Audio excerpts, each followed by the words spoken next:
let's keep it real with all the baddies who don't make a six-figure income. Because, hi people, I'm Liv, I'm 31, I live in beautiful London. This is my own apartment. I bought it when I was 25. I bought a share of it when I was 25, and then I staircased, and now I'm currently in the process of staircasing to get it all. But what I want to say is, I don't make a six-figure income. I'm far off it. I'm making half of it. And I'm financially secure, and I just love life. And I'm not going to, sell you a fake dream. This is authentic content. So today we're going to talk about the 9 money habits which keep you broke, and you have to drop them yesterday. So let's keep it rolling. Number 1, and it's the most honest tip: just get born into a wealthy family. Yeah, well, welcome to the team. Let's keep it real. So you're not born into a wealthy family. I wasn't born into a wealthy family. That doesn't mean much, because here are 9 facts of what you can do right now to escape the system. The actual number 1 is not knowing your budget. How are you supposed to run a half marathon if you don't know where the start line is and where the finish line is? So what you have got to do is sit down and write down all your expenses of the month. That means your rent or your mortgage, your groceries, your council tax, your gas, water, electricity, your spendings. Whatever the must and the need of spending is, you've got, write it down. And then you know where your start line is. You know you need $1,000 every single month.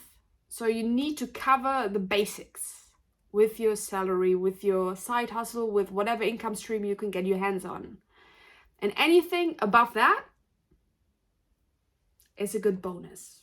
And it's stuff you can save or splurge on if you want that. But we're not talking about splurging today. Number 2, live below your means. Don't get whatever you can afford. Buy something which is below the price point so you can feel secure and safe. That means you don't need the biggest car. You don't need the biggest car. You don't need the biggest house. Sometimes you don't even need a car. Like me in London, I have a motorcycle. Perfectly fine. I take public transport elsewhere. Would a car be nice? Yeah, don't get me wrong, I'd love one, but it's not financially smart. So live below your means and be able to, number 3, build an emergency fund. You need at least 3 to 6 months of your expenses covered, because life can be unpredictable and emergencies can drain not just you financially, but you also mentally. So it's important that you have at least 3 to 6 months covered in a bank account, so you don't have to stress if you lose your job, if your car breaks down, if your washing machine doesn't work anymore. You can pull the money out of the fund and not worry too much about it. I've been there. When I came to London, I had 500 quid in my bank account, and it took me a year to save up and save up and save up to be able to finally sleep through the night and not think about money or what happens if I'm going to lose my job or something else breaks down or my mom needs money or something like that. Having that emergency fund is a lifesaver. Let me be very clear right now with number 4. Social media is fake. If you just came out of uni, you won't be able to afford a skyscraper, high ceiling, windows everywhere, apartment sort of thing. The things you see on Instagram and TikTok and how people are showing off. You most likely, and if your parents aren't rich, won't be able to afford that. So don't stress about any of that. Don't try to level up to people you don't even know.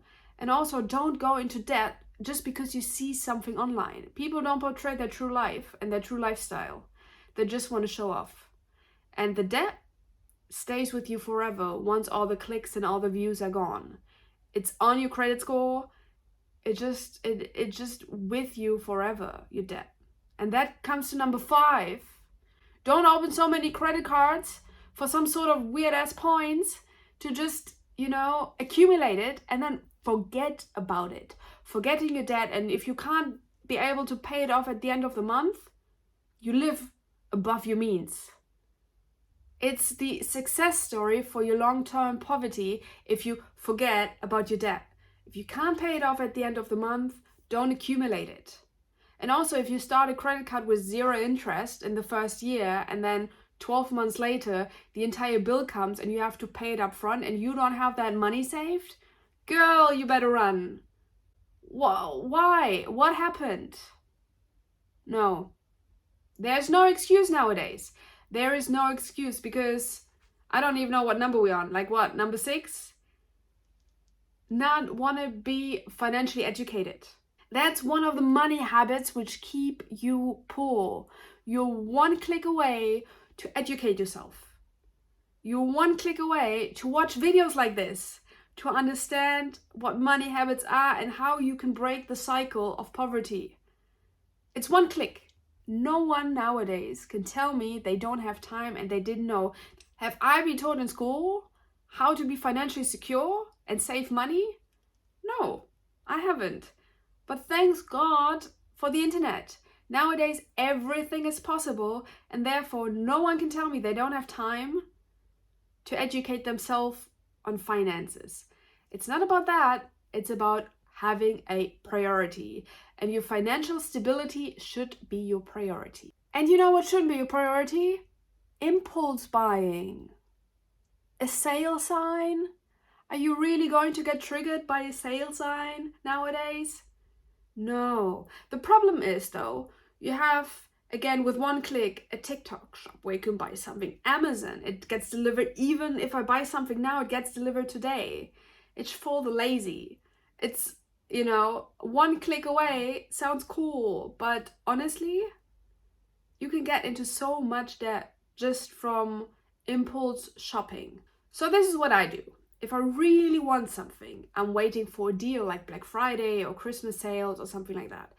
If I can't wait for 6 or 9 months, I have at least 1 week break to think about it and keep it in the basket. Then I go back and review it. Sometimes for big purchases, 4 weeks, but I will always shop around. Checking the internet, browsing, it takes like 5 minutes and you're just, going to be spending less money than you initially wanted with the first ad you've seen. Number 8, not using saving accounts correctly. Even some of my friends, I had to educate them. How can you have your emergency fund 3 to 6 months plus set up and it sits in a bank account with an interest rate of 0.03%? That's, I think, what my normal bank, TSB, has or something. Ridiculous. They are working with your money. Everything you have saved, they use it and, lend it out and get money and all that stuff for it. So this is what I do on payday. I exactly know my budget and I leave that amount plus like 200-300 quid in my normal bank account. The rest of it, I take out and put into my Marcus & Sachs account where I'm getting like 4.5% interest on. Why would you not take free money? Move it from your normal bank account to trade 212. If you're not trading, just leave it in there. They have like 4.9% or something like that going on right now. Just move it into an account which is going to praise you for having money and actually works with it and gives you a cut of it. With that being said, having too much cash laying around is also not helpful because yes, you can use it on a day-to-day basis, but it's not going to give you any interest. So if you're pretty old school, like some of us are, put it into your bank account and get interest because every penny in there counts and that's just extra money at the end of the day. And last but not least, I've been doing this for years, but this is like really important, apparently. It's pay yourself first. With that is, you need to know your budget again, and then once your money hits your account, pay yourself 10% into a different bank account. And that's the money you can use every single month to splurge on yourself. So you're not going to go into debt. You're not going to check your saving accounts and like transfer money. No, you have those 10% or whatever you want to spend in a month. Everyone is different. And that's what you have to stick to. That's your own personal budget. And you take that money and you do whatever you want with it. If it's gone, it's gone. I've got hiccups. But either way, thank you very much for watching. I hope you could educate yourself a tiny bit on the financial and money habits which just keep you broke, and you try to change your mindset. Come back next Friday, because now we're going to do Financial Fridays. I'm Liv, 31, living in London, and love you for watching till now. Bye!